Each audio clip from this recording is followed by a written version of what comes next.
Welcome for today's video. I'm Porcento and this is the Nike GT3. And I'm Cyril Franco, and this is the Nike Tie-Dye Mid 3, the budget friendly for all-around players. Which one's better? Let's find out!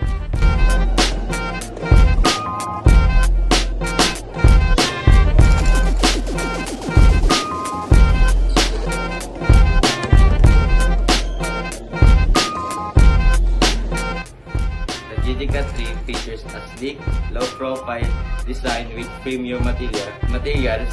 It's lightweight and made for quick guards who need responsiveness and support. The Tie-Dye Mid 3, on the other hand, offers a classic mid-top look with a durable, symbiotic material. It's more about stability, versatile for players on a budget.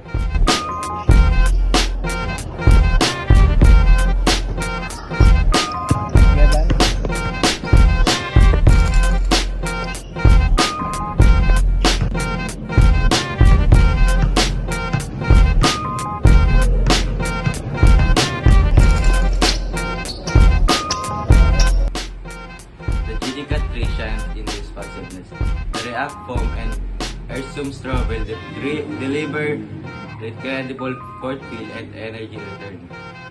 While the Flyby Mid 3 lacks high-tech cushioning, and it still provides decent comfort and impact protection with its pylon midsole, perfect for casual players. The traction on GTCat 3 is top tier, designed for quick cuts and stops. The Flyby Mid 3's traction is good for indoor and outdoor, but can struggle on dusty surfaces because it can catch dust.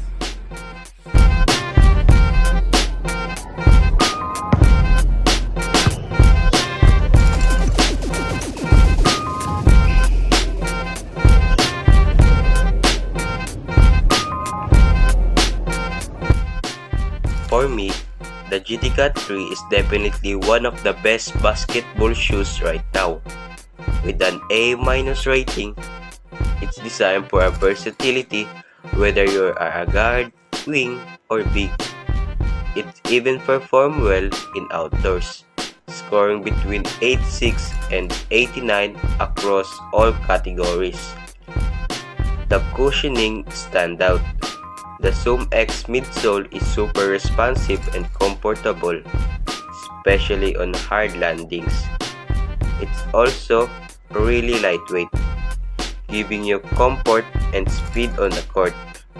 For me, that combination of comfort and responsiveness is a game changer.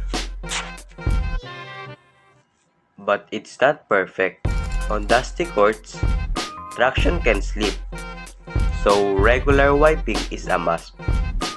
And at 10K, it's a bit pricey, with some concern about long-term durability.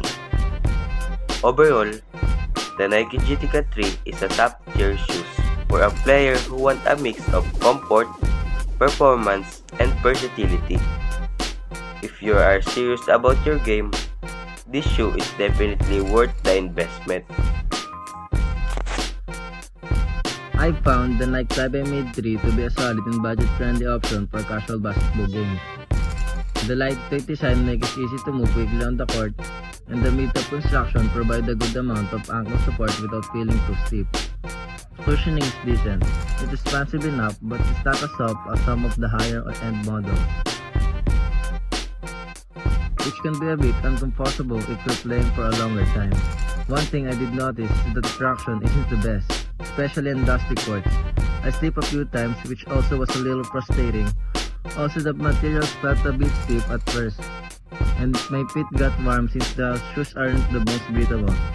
Overall, the Flyby Mid 3 is a great choice if you're looking for something reliable and affordable.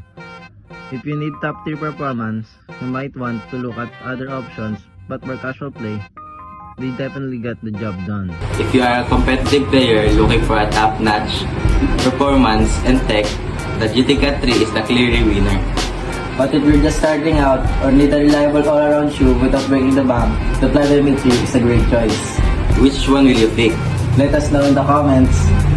Nice D.